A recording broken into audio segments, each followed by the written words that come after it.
All right, so good morning. Thank you for everybody showing up this early to listen to us, Assessors candidates this morning. I'm Paul Andrews, and I want to be your next Kitsap County Assessor. You know, I care about Kitsap County and the people who live here, and I've spent, thousands of hours over the last 19 years volunteering and supporting groups and programs to make Kitsap County a better place. I was raised with values and the belief that if you know how to do something, if you've got a skill or an ability, something that can help somebody else, you need to step up. And that's why I'm running for assessor. I'm connected to this community, and I've been listening to their frustrations, and I have solutions, and I understand that communication really is the key. I have a degree in building design. I've worked as a land surveyor, and I've got 21 years of experience in county government, serving under 3 different assessors. The taxpayers need to know that there's someone that's working for them, representing them.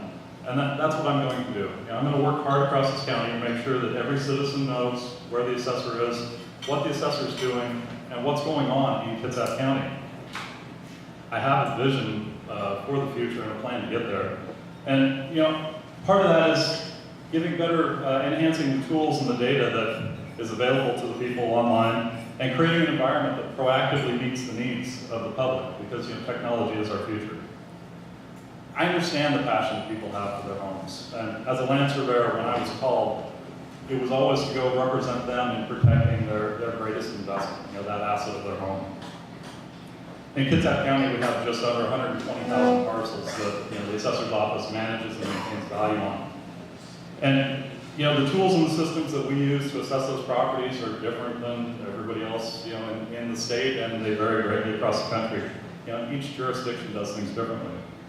With any government agency, there's always room for improvement, and that's where I come in. I've worked with every department in Kitsap County. I've worked with every city in Kitsap County, several state agencies, and the tribes. And I've worked with them to find solutions to problems that they were having. I have goals for this office, just like all of us here do.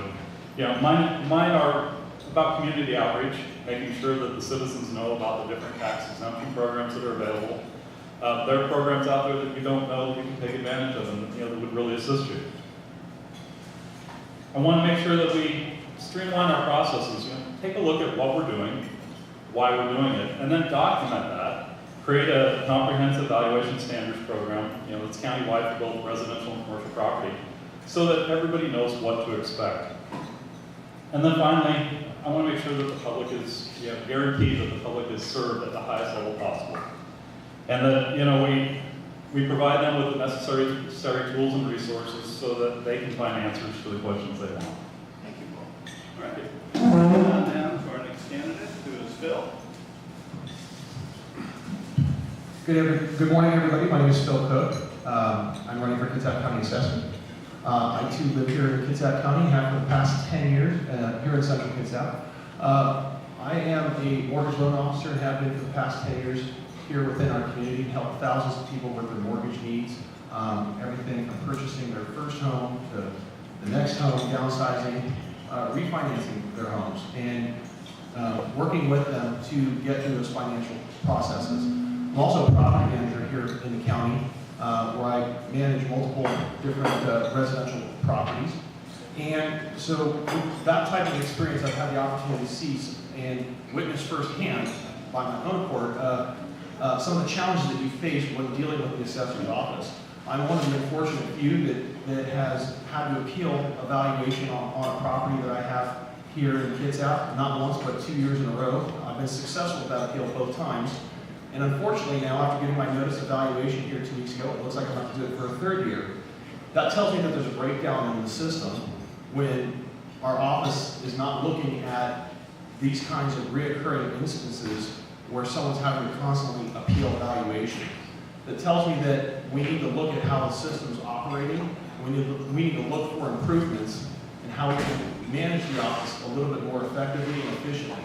We need to make sure that if something's outside of a certain tolerance, that the office has a human take a look at this particular scenario to make sure that it is addressed so that person and that property owner doesn't deal with this kind of issue again in the future. My background consists of a wide array of things. I've told you about my mortgage background, but I also have an extensive background in some other things. Prior to getting into the mortgage and real estate industry, I was operations manager for a manufacturing firm down in Southern California, where I oversaw the aspects of production from dealing with the customer's orders up front to quoting through the back end side of production and delivery. And so I had to manage a staff of people, make sure that we met our customers' requirements and getting the job done and their order requests met.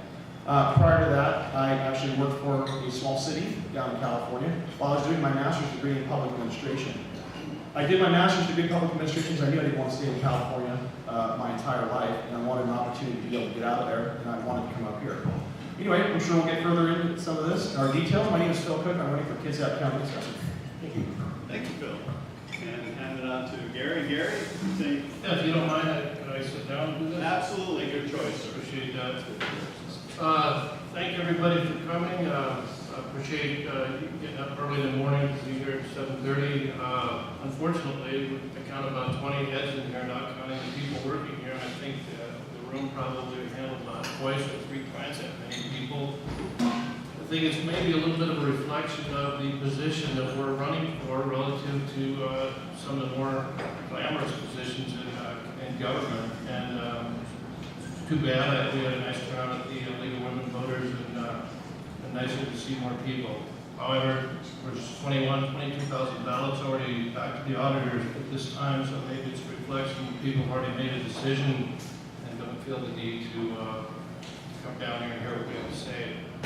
I just wanted to briefly go over my background. I've done it so many times, it gets pretty old. I'm sure most of the people have heard it here about, so I'll be very brief.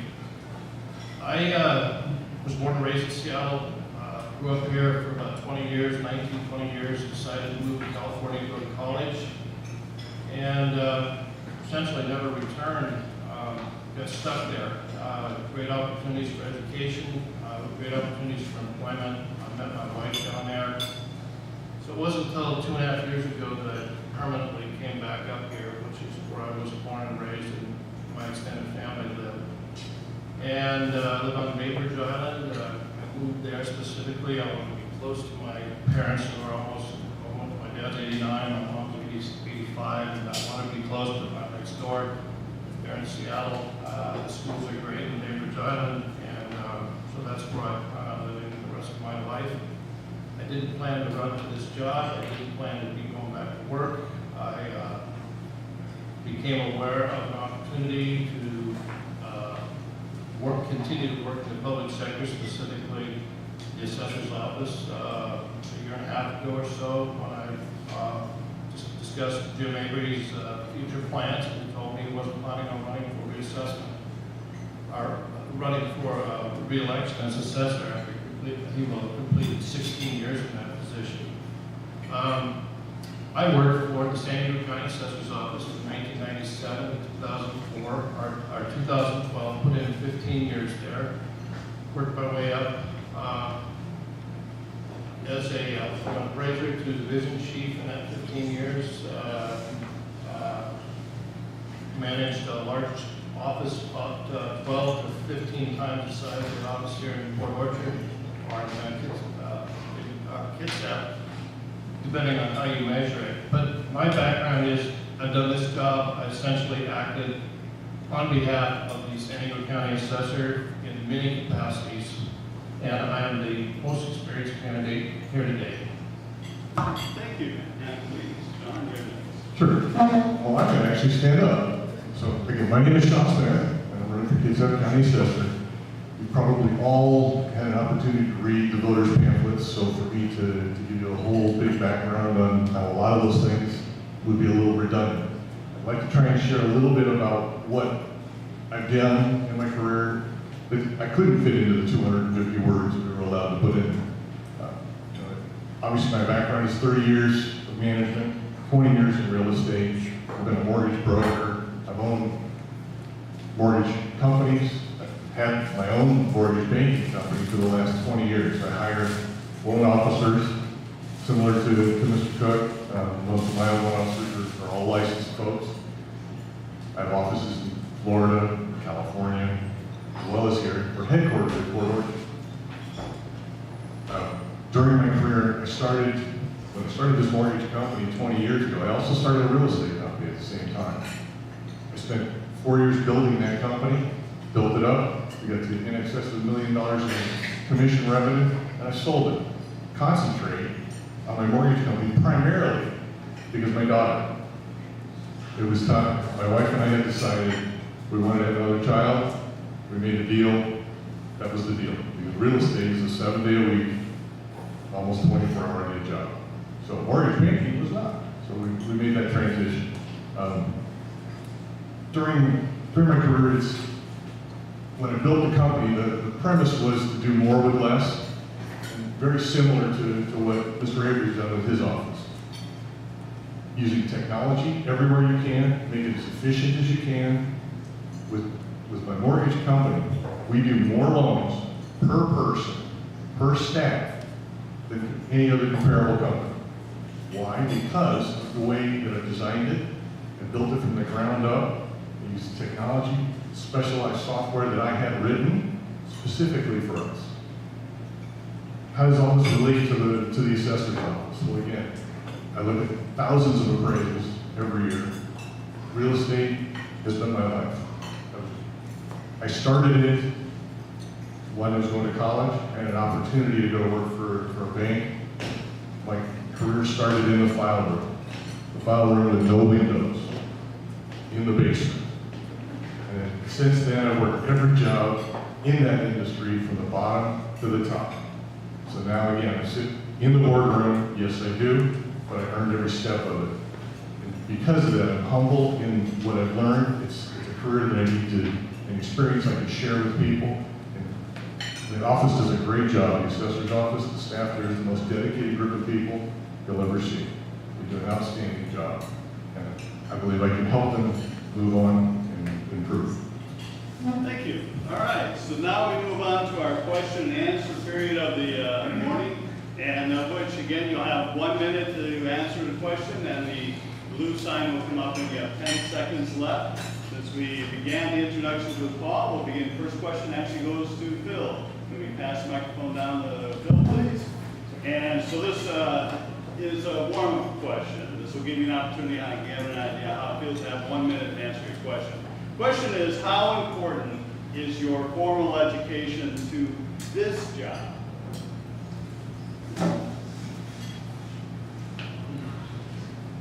When it comes to formal education, I look at that as that's your entry point. That is your basis, your foundation of your future educational experiences. But what it really comes down to is your practical, hands-on experiences of what you've done with your life. You know, I don't know how many degrees we have between the four of us, but I'm sure it's quite a few. And while that education is important because it does create that foundation, it's not necessarily the end of your educational experience. Your education extends much beyond that, and you're learning your whole career. In every job you do, everything you take on is a new experience, and you learn something new about it that you're able to use in future endeavors. But formal education, while it's a great entry point, it's not the end all. Thank you. And move on down to Garry, please. Same question. Same question. And I'm happy to repeat the question at any point in time because there's four. Why don't you just repeat it then? Sure. Question is, how important is your formal education to this job? I think formal education is actually a pretty important item in this particular job, which is a financial management job of managing public funds. There's a significant trust built in that the person managing this office is going to collect the appropriate amount of taxes, not be under-assessing people, not be over-assessing people, do it in a timely manner, and follow the rules and regulations that are bestowed upon this person in this office from the state legislature. So having a broad education, particularly in a financial management or government-related area, I think is very important for this specific job.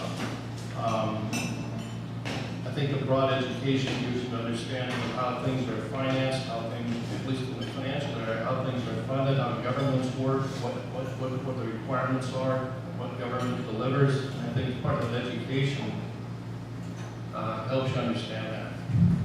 Thank you. Well, I believe, again, formal education is very important. It gives you a basis, it gives you a toolbox to go out and do your job, whatever that may be. But as Phil mentioned, it's not necessarily the end of what we do. For example, in holding the different licenses and certifications that I hold, and I know Garry has similar ones, we're required to do continuing education. I have enough continuing education to have, I don't know how many doctorates at this point, because I've been doing this for so long, and I have to do so many hours of education. So again, it's so important to stay current with what's going on in the world, what's going on with the trends, the changes, and improvements that are happening out there. You have to stay in front of it. The only way you can do that is to seek advice or information from educational sources. Thank you. All right, new question. in Nope, this section. one more. Oh, I'm sorry. Oh, my apologies. We may have covered all of the answer, but really, I mean, your education in this job as a county official really doesn't play a part. I mean, your education gets you into your field, but it doesn't play a part in being a public servant and representing the citizens of the county. It's what you've done after school, after you've got into the workforce, that is what makes you qualified and eligible to do the job, to be the next assessor. And having experience working with the community, understanding what's available in these communities. Everywhere's different, so you could have experience in California, but that's not Washington. And you could have gotten an education many, many years ago, but technology changes. So it's about that continuing education. It's about staying current with what's going on and being involved. That's what makes for a successful assessor. Okay. My apologies again. I'm jumping the gun here because we have so many exciting questions. So with that, we move on to the new question. New question goes to Garry. And the question is, which is following the educational question that was just asked. This audience member asked a little bit more detailed question. The question is, to legally claim to be a property manager, a loan officer, appraiser, mortgage banker, or surveyor, each of you have claimed, what state or federal licenses do you currently or in the past possess to support these claims? And we'll start with Garry, please. Okay, is the 1 minute answer? Yeah, 1 minute, yes, sir. Okay, well, that's easy. I've only got, I don't know, when I'm talking about our education, I certainly have my diplomas to support those. I'm claiming I'm a certified property tax appraiser, and I have an actual certificate and a record with the California State Department of Equalization. Those licenses are required to be updated with continuing education. I actually have an advanced license. They have two types, a regular and advanced. Take more courses to get an advanced license, and then you have required, your continuing education drops off a little bit. I think there's a 12 or 14-hour annual continuing education requirement. I also have a community college instructor credential in the state of California. There's a state agency that issues those. That's many moons ago. I don't think I'm making any other claims about licensing, so. Okay. Thank you. John. Let's see, with respect to the different licenses and such that I have, so I have a real estate broker's license in California. I held one in Florida as well as Washington. Let's see, I have a mortgage loan officer license in Florida, Oregon, Washington, and California. Mortgage company is licensed in Florida, Washington, and California. What other licenses might I have out there? And let's see, that's right, I have my HUD certifications. Forgot about those. I'm a direct endorsed underwriter, my HUD, which again requires constant continuing education, as well as being a certified appraisal reviewer for HUD. Okay, thank you. Just pass it on down. Repeat that one. Sure, the question is, to legally claim to be a property manager, a loan officer, an appraiser, a mortgage banker, or surveyor, as each of you have claimed, what state or federal licenses do you currently or in the past possess to support these claims? I can't speak to any of the mortgage and banking and all of that. For me, being a surveyor, you have a license that's, it's assigned by the state, or you can work under a licensed surveyor and then build your own credentials. And so that's what I was doing. I received the first step of that, which was the license and training. It's a competency education that says that you have the skills necessary to be a surveyor, and then you have to put in time doing the various jobs that surveyors do, so that then you can sit for the 7-part test. So. Thank you. And now to Garry. Phil, gee, crying out loud. I'm gonna have some coffee. Thank you. To be in the mortgage industry, after the Dodd-Frank Act was passed, after the 2008 financial crash, all mortgage originators were required by law to get mortgage licenses. And that varies depending on what kind of institution you work for. If you work for a state-specific company, you have to have a state license. If you work for a national institution like a national bank, you have to get a federal license. And those rules change based off of if you've changed companies, you've gone to a different institution, or what have you. Other than that, as a property manager, you have to have a business license in the state of Washington in order to do business within that state. I happen to have both of those. I also have a driver's license and a concealed weapons permit, if anybody would like to know. Okay, thank you. So now we have a new question, and it goes right to Sean. So the new question is, what would you do? This is a website question. What would you do to improve the parcel search function on the county website? I think this one is important to a lot of us. Absolutely. It's actually very important to me too as well, because in my industry it's something we use all the time. It needs to be, obviously we all decided it needs to be improved. It's slow, its functionality is weak, the navigation is poor, and it's not mobile friendly. So if we make those changes, I believe we fixed the parcel search engine. I was out on the road the other day trying to decide where the right-of-way was, so where I could put my signs. And so I was trying to look up the parcel search on my smartphone, and it didn't work out very well. I spent about 5 minutes sitting on the side of the road, and with no luck. And I couldn't read the little tiny print, so again, that would be my suggestion. Okay, that's not now. Same question. So for me, the improvement of the parcel search would be to share a lot more of the information that we use to determine your property value. You know, we make different adjustments to values based on criteria that we see out there, and that's not information that you can readily get when you go to the site. So when you're looking and trying to compare properties, you can't see what adjustments are made. So, you know, making more information about what we know about the properties available, making it easier to find properties that are owned by, if you own multiple properties, a lot of times searching for that's hard.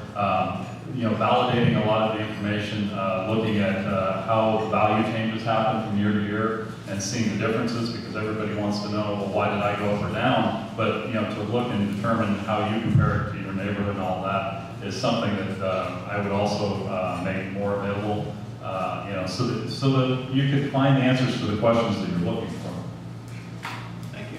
And microphone to Bill. I think both Paul and Sean hit on something that's important. You know, for most of us that are property owners or dealing in the real estate industry here in Kitsap, we use the property or the parcel viewer all the time. It recently was supposedly improved, but it's actually slower now and more cumbersome than what the old system was. In our industry, if you're a real estate agent, you're a loan officer, if you're an insurance agent, you rely on the resources of what the county has to provide when it comes to the parcel viewer, so that you can look up specifics about that property. If you're trying to quote insurance, you need to know square footage, you need to know, you know, the bedroom count, you need to know certain things about a property in order to create an accurate estimate for that insurance requirement. Another nice thing that you see in some other counties is when the assessors actually go out to the property, they actually snap a photo of the front of that property so that it's on there. And that's another thing that can consider to be looked at to assist people that are using the parcel viewer on a regular basis in order to simplify their processes. Thank you. And to Garry, please. Well, This is kind of a technical thing. If you have a slow browser or slow viewer, it really is more of a computer IT problem. I'm not sure it falls directly in the assessor's lap. I mean, why is it that Zillow, who has million times more parcels, has much quicker response when you're looking up an address than the assessor who has in the roundup numbers of about 100,000. So I think I might pay a phone call to the IT department at Zillow and maybe see if they moonlight and could help rectify the problem. I just don't see it as a gigantic issue. I'd like to see it faster too, but I really feel it falls more into the computer upgrade, computer management area. All right, thank you, Gary. And so we have a new question, and we go to Paul. So the new question is, how would you make, since we're talking about accessing our properties via the web, so how would you make it easier for property owners to understand how you reach the assessed value of their properties?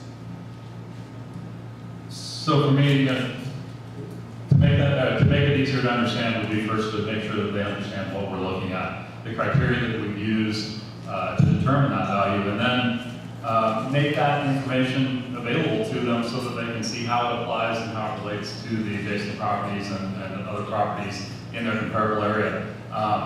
Making the information easier to understand so that when we're telling you go to our website and look at sales data, they're offering you a spreadsheet of addresses, but for a lot of people, they don't know where those addresses are, and that spreadsheet doesn't tell you anything about the property. So again, we could make better tools that would show relationally where those sales happen in your neighborhood, give you criteria about your property, so you can see how those comparables relate.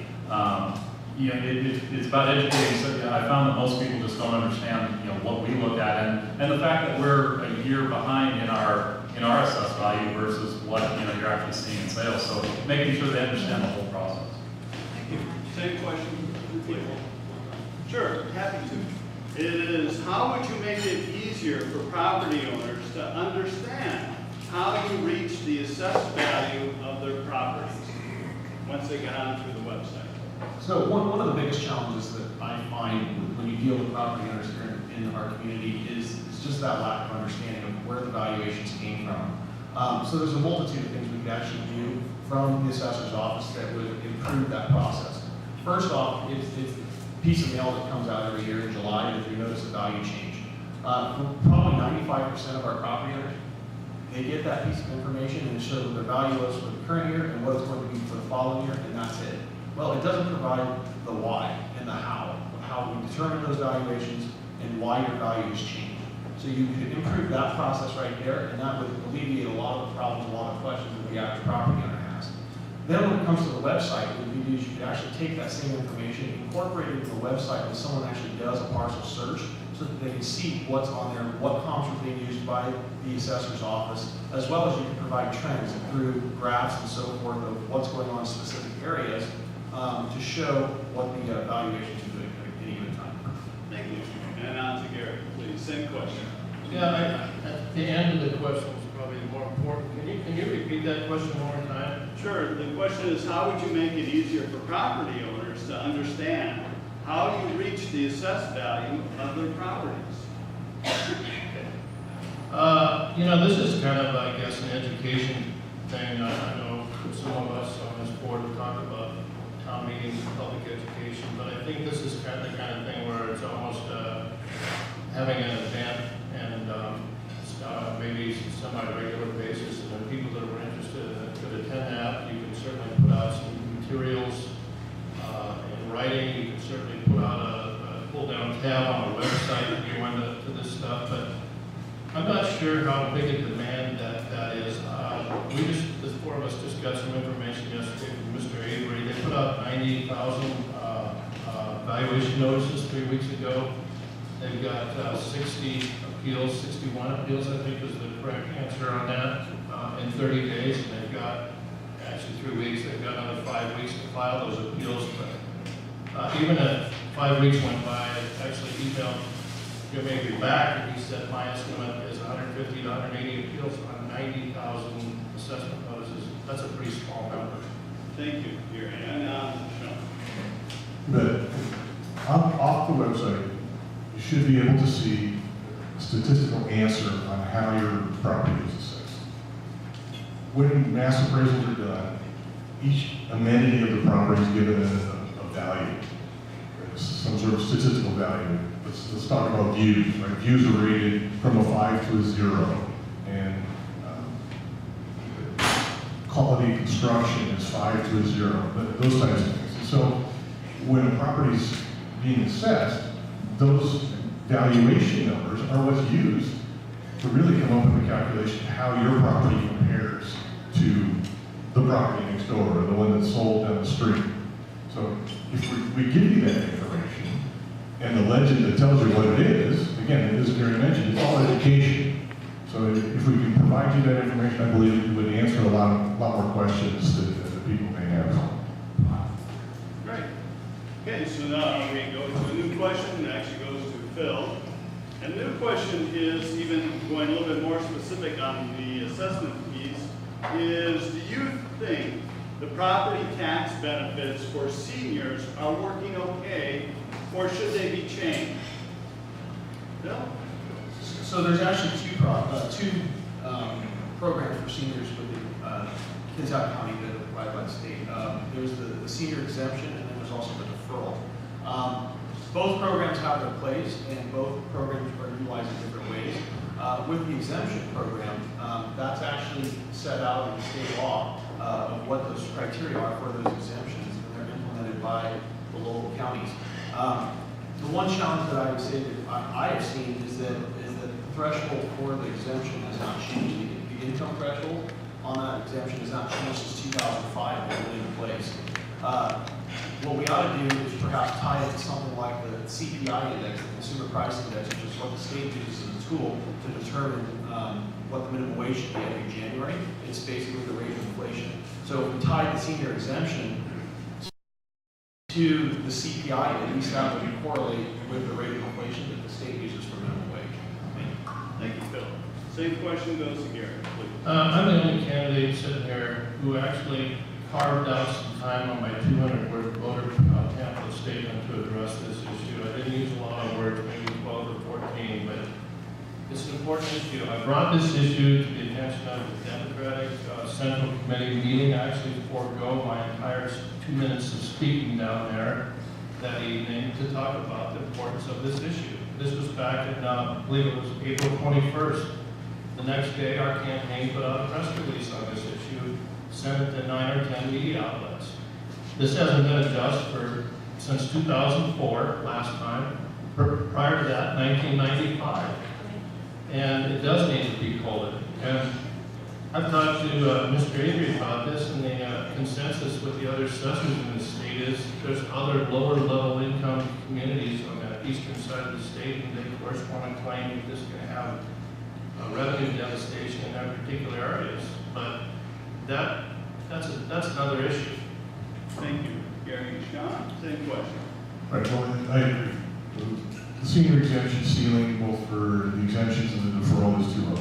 It needs to be adjusted. It hasn't been adjusted in far too long. Again, I'll agree, there needs to be a COLA adjustment put on it. The solution to resolving the issue for the Eastern Washington and some of the more rural areas on the ceiling is that it should be tied to the median income for the particular county. It's not a one-size-fits-all. It can't be. It's not realistic. So again, if we were to make that adjustment, how's our median income in Kitsap versus something in Eastern Washington? Obviously, we're much higher. So therefore, our ceiling would be raised. Theirs wouldn't, so it shouldn't have necessarily a negative effect on them. And then we go down to the law, please. So the program, it's very much needed in this county and across the state. And it isn't meeting the needs of a lot of people, but I've talked with a lot of assessors around the state. I've talked with Representative Larry Sequist, Representative Appleton about this. And one of the issues that we're facing because of this state legislation is, we all say that, maybe we should adjust it to a median income or whatever, is that it wouldn't be fairly dispersed across the state. And that's the legal issue that the legislature has to deal with at this point, is could adjusting the the allowable income by a median income that would vary across the state be considered fair distribution of that burden. And so it is something that I've been discussing at length with a lot of people to see how can we get that resolved and work our way towards a better solution that will meet the needs of the people here in the county. Very good, thank you. So, new question, and it goes to Garry. So the question is, what is your view of the document recording fees, and are they about right? Quite frankly, I don't know what the document recording fees are, so I'd have to defer this question to expound on whether they're right or not. Thank you. And Sean, same question. Personally, I've never heard anybody complain about them. Again, we record documents in lots of different states and lots of different jurisdictions, and the fees that I've seen come in from Kitsap County don't seem to be out of line. So I guess I would have to defer as well to learn more about it. Okay. Being that we don't charge a fee to record a document to assess your property, it really isn't a function of our office to be concerned with. That's what the auditor and others do worry about. Very good. Thank you. Everybody's already kind of answered that question, but You got it. doing loans here in Kitsap County, I don't see that our document recording fees are out of line. We're right in line. We're a little bit higher than Mason, but we're cheaper than other counties in this area. We're significantly cheaper than areas in California, but that's really more or less, that's not an assessor question. That's more of an auditor question. Okay, thank you. So now we have a new question. The question goes all the way down to Sean. Sean, the question is, how often are properties evaluated, and is that set by state law? And can those values be calculated more often? Okay, so yes, it is state law that every property be reevaluated every 6 years. The way that Kitsap County currently does it is it's reevaluating one of its 6 tax districts every year. All the concentration of effort is spent in that one district each year. That's what the focus is. That's not my plan. I think that part of that has created some out-of-sync situations with some of the valuations in relation to market and some delays and adjustments. So with respect to my plan, I'll be looking at 1/3, 1/3, and 1/3. So we'll be looking at 3 districts each year. We'll be looking at 1/3 of each of those 3 districts each year. So there'll be no need to increase staff or do anything different, but we can look at a broader sampling and broader reevaluation each and every year. Thank you. Question goes to Paul. Question Hapley. The question is, how often are properties evaluated, and is that set by state law? Can those values be calculated more often? Yeah, so Kitsap County, like I said, is in a 6-year cycle, and we physically go out to each of those areas once every 6 years and do a full reassessment of each of those properties. And then in those interim 5 years, we do a statistical, we analyze all of the sales records, we validate the valid sales first so that we know that we're looking at a property that's sold that meets the criteria for the residential and bare land and all of that. And then once we validated the sales, we use those numbers to statistically balance the values of those properties. We send out questionnaires to all of the properties that sell, asking both the seller and the buyer to answer questions so that we can make sure that the criteria for the property stayed the same during which, from how we had it first looked at. And, it's a system that the farther out you get in the yearly cycle, when you get to year 5, the numbers are probably more skewed than any other time. Thank you. Same question to Phil,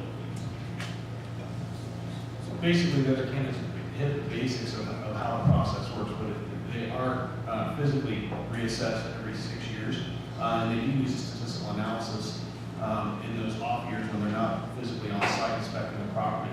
One of the things that we should probably consider looking at more strongly is when we see properties that make significant changes in value either through a sale or through some other means, when they're outside normal tolerances of what that statistical analysis is going to indicate, what the pattern should be, then we ought to make sure we have human intervention to verify what is going on and why that sale or why that change occurred.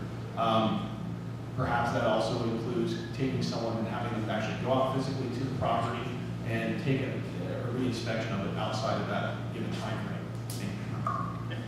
And Garry, please. Ted, I believe the answer to your question is it is directed by state law. And actually looking at this issue, I saw that it was 4 years at one time, got kicked out to 6 years at some point by the legislature. You know, my issue is we had 40 people in this office in 1998. We've got 24 today. That's almost a 50% reduction in 16 years.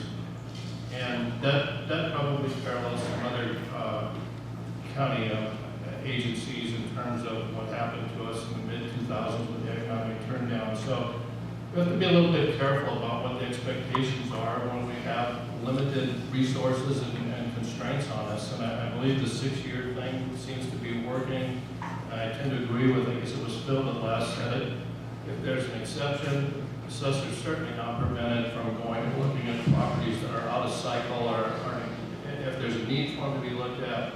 The county is only 400 square miles, so it's very easy to get to pretty much any property. Okay, and we have a new question, and actually it goes to Paul. We did start with John. I'm on top of it now, right? Okay. But 4 of you, sometimes, you know, there's 3 people in the world that are good at math. There's 3 kinds of people in the world that are good at math. Those who are good at it, those who aren't, and me.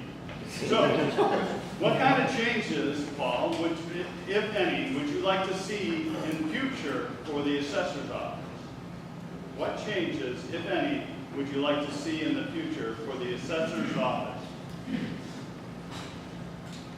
The assessor's office is amazing, and they've got a staff that handles a tremendous workload every year, and recession or not, that workload never changes. For me, the changes are about what we're doing with the public, how we're interacting with them, how we're sharing information, how we're informing them of what's going on. We need to make sure that they understand that as we recover from the recession, the effects, that we're seeing or the impacts we're seeing in values, so that they have a better understanding of what to expect for the value of their property. We have a duty to make sure that we're fairly representing their values, and that we're providing them with enough information so that they feel that they can come to those same conclusions, that we're doing the job that we've been asked to do. Very good. Thank you. Bill?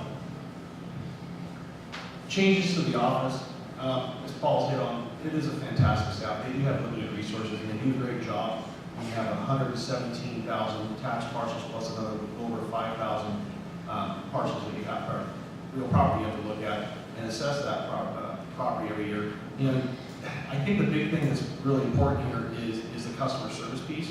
For most property owners, their only communication with the assessor's office is when they get that notice of valuation in the mail every summer. And on that notice of valuation, it provides a number. It doesn't provide an explanation. If we just take it one step further and add a little explanation, for the majority of property owners, that's going to be enough. It's going to answer the basic questions. They're going to move on with their lives. For those people who still have a concern, then it's important that we look at improvements on the website. It's important that our customer service skills, when answering the phone or emailing people, are returned in a prompt, timely manner, which they do now, but there's always room for improvement. In the business world, we like to talk about CPI, continuous process improvement, and that's something we got to make sure we do. Thank you. Can you repeat that whole question? I'd be happy to. What kind of changes, if any, would you like to see in the future for the assessor's office? Okay, briefly, in running in this campaign for the last 4 or 5 months and talking to numerous people, I'm sure all of us have had this experience too. I think this office has a very good reputation for the administration that has done over the last 16 years. There's not a lot of people out there screaming and yelling for changes. I I do agree there has been some assessment appeals numbers. I think the one that Phil, I don't know if they marked and tagged Phil's file or not, but he seems to have a pretty outrageous problem, but I don't think it's typical of the office in general. I mentioned that the appeals recently that have been filed on recent numbers, prior to that, the office had a typical year's 400 appeals on 122,000 assessments, so I don't think there's a lot of things real wrong with this office. I think educating the public, I think having more information about your tax bills is a wonderful thing, and that seems to be something that'd be pretty easy to do. Thank you. Sean? Right, the office itself, the staff do a phenomenal job. Just some basic improvements and things that we need to take. Mr. Avery's done, again, a great job. Take what he's done, the basis that he's built over the last 16 years, we can make some improvements. Like we talked about, changing the way the assessment cycle works, improving the website, and none of these are earth-shattering in and of themselves, but they're improvements, right? And each and every one of them, hopefully, would have the effect of making the staff more efficient at what they do, better for the community, more information for the public. Those are all things that I believe we all agree with that need to happen. But again, it's not a negative for the office, because again, they do a great job. So it's just moving it to the next step, putting our own stamp on it, if you will. Thank you.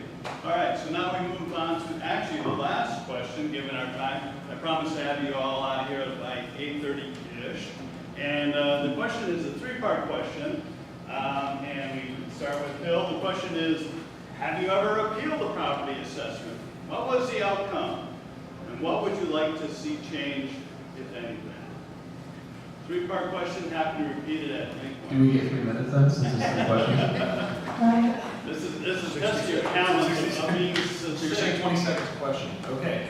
So I have actually gone through the appeal process the last 2 years on the property, and unfortunately I might have to be doing it again next year.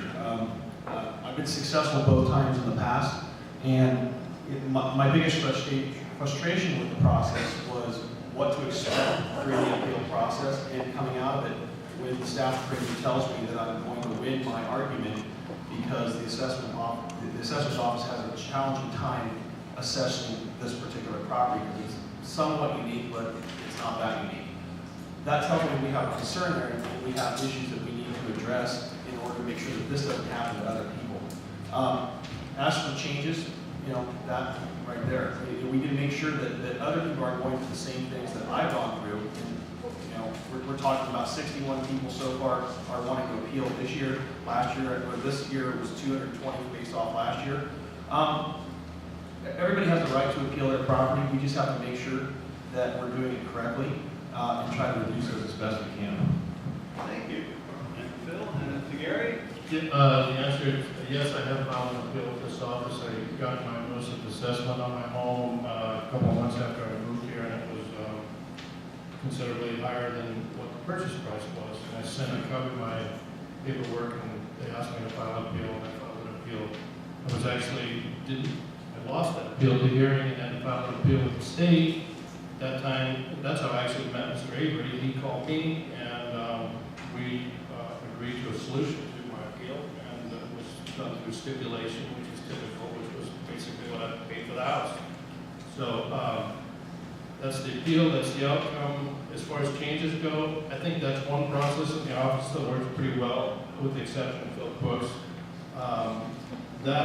I don't know that you can do a whole lot more. You need to have educated people that work on those appeals boards that have valuation background or valuation experience. It's not right to have people that don't. We had plenty of appeals boards in San Diego. Having people that are qualified to hear those hearings is important. Thank you. Question goes to Sean. I personally have not appealed the valuation on any of my properties. I haven't found them to be out of line and unreasonable in any way. But again, my properties are not all that unique. So again, in Mr. Cook's case, I did do a little research on this issue, and it turned out to be it's a multiplex unit with strange comparables around it. And so it kind of, meaning that Right across the street? that they don't, well, there was one, right? Okay. Right. Identical for you to build. I no, I understand. I'm not saying it's unusual for you. What I'm saying is it was an anomaly in their system is what kept kicking it out. But anyway, nonetheless, anyway, my point with the appeals is that, and it's not that big a deal. There's not that many properties that have been appealed.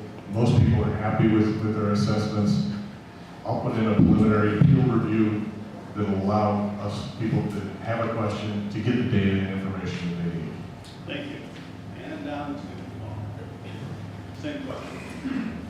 No, I've never filed an appeal. I feel that, you know, the value that they've determined for my property is fair. But for me, you know, the people who do feel like they need to file appeals, you know, I want to make that process easier. You know, give them an online filing process so that they can do it from, you know, the comfort of their own home. They can make sure they have all of their documents and, you know, make it a lot easier for them to get that in. I want to put a tax calculator online so that you can look at if there was a value change to your property, what would the net impact be to your taxes? Because really what most people are really appealing is their taxes. They're not appealing value. They're saying, I'm paying too much taxes for this. So, you know, give them an idea of what the real impact is when you take that appeal forward and you appeal the value down to something. A lot of times in the end, they're not satisfied potentially because the tax change, you know, they didn't get a big enough change in the amount of taxes they pay. All right, thank you. So that concludes our questions and answer period. And now we move on to the 2-minute summary by the candidates. A reminder, the blue timer will come up at the 30-second mark. You'll have 30 seconds left of your presentation to give concluding remarks. And at this point, it goes to Garry. So closed. Your closing remarks, please, sir. Okay, I'm just going to try to include things I forgot to mention earlier. I think all of us feel that we're the most qualified candidate for this office here, and I'll tell you my story why I feel like I am. I have an MBA in Business Administration, bachelor's degree in accounting, and I've also gone to University of Pennsylvania, attended classes at Wharton in an unrelated area, financial, but not related to administration per se. I'm a certified appraiser with the State Board of Equalization, have been for 15 years. I've maintained that credential through continuing education. This used to be 24 hours a year when you had a regular certificate, but dropped down to 12 and had an advanced certificate.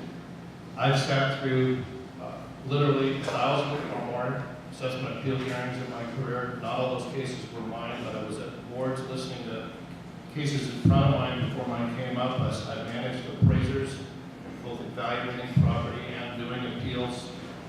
I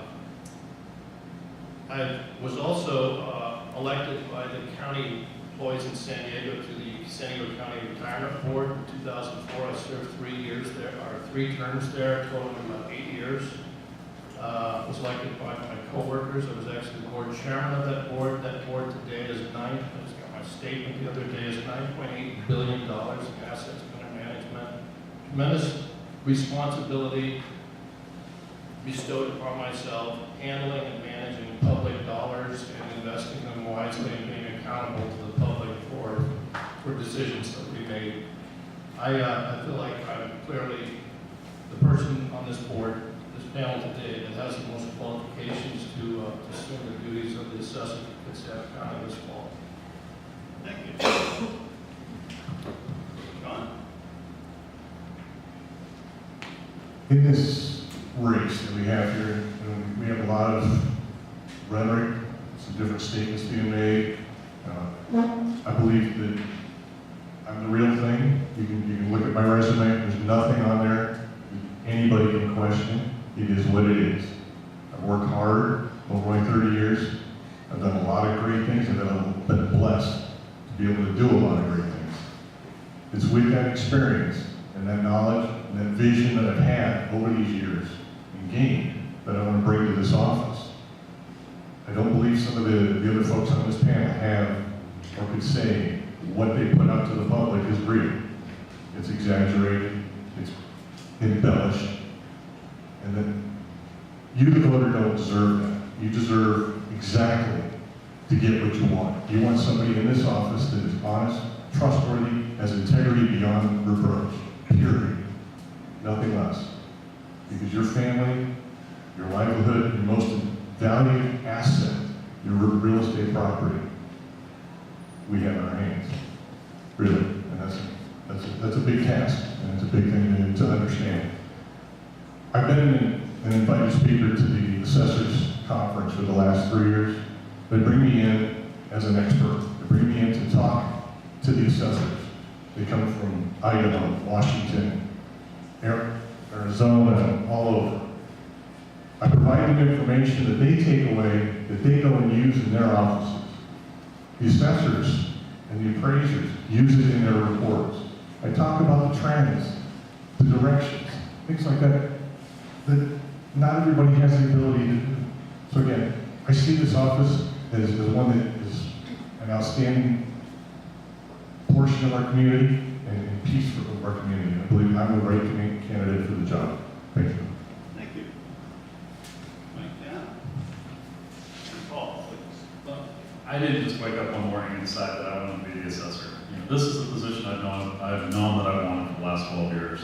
And when I learned that Jim was going to retire, I wanted to make sure that I knew as much about the area that I wanted to represent that I could. And in doing that, I enrolled in Leadership Kitsap, a tremendous program that teaches you about all of the different services and resources and things that are available in Kitsap County.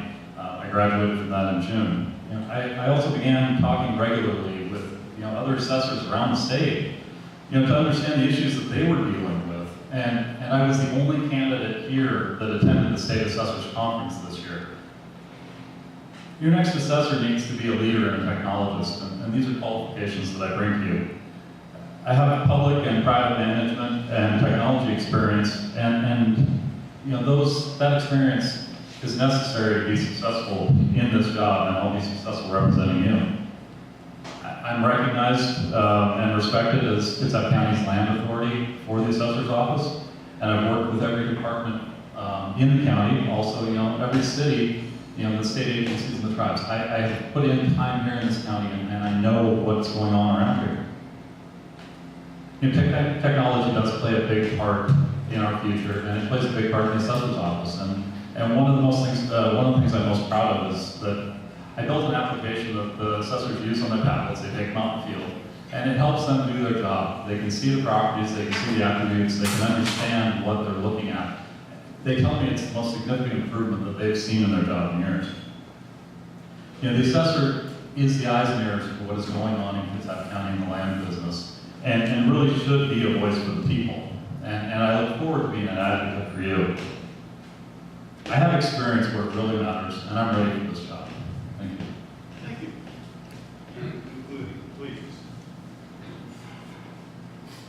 I decided to run for assessor several months ago because I saw that there was some potential problems there that I was being impacted by, and made me start to wonder how many other people were being impacted by these same challenges. The job of being the elected assessor is one that you're an advocate for the public. You have a department that you're overseeing, but you're there to provide customer service and provide that outreach to the public to make sure that their questions are being answered and make sure their concerns are being addressed. So you have to ask yourself, in this race, what's the vision of the future for this office? We can look at having more of the same type of stuff. We can look at going in a new direction. I personally believe we need to go in a much more customer-centric direction. I look at this office as our county government needs to make sure that they're doing absolutely the most they can for our property owners of Kitsap County.